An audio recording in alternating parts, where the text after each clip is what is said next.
Alexandre Chauveau, merci beaucoup Alexandre. Emmanuel Macron est en déplacement pour la deuxième fois depuis le début de la campagne de l'entre-deux-tours. Il est depuis ce matin à Mulhouse, dans le Haut-Rhin, ville qui a voté majoritairement pour Jean-Luc Mélenchon dimanche dernier. Un échange est prévu avec des soignants. Jacques Serret en direct avec nous. Bonjour Jacques.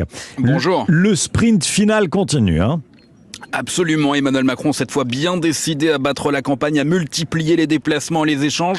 Il devrait arriver ici dans 10-15 minutes en périphérie de Mulhouse, dans un centre de rééducation. Il va échanger durant 1 heure environ avec une quinzaine de soignants. Emmanuel Macron qui souhaite mettre les questions de santé au cœur de cet entre-deux-tours, lui qui est régulièrement critiqué par certains de ses adversaires sur la gestion qu'il a eue durant la crise Covid. La santé, mais aussi la sécurité. Tout à l'heure, en début d'après-midi, il prendra la direction de Châtenois, à quelques kilomètres, une commune qui dispose de la vidéoprotection.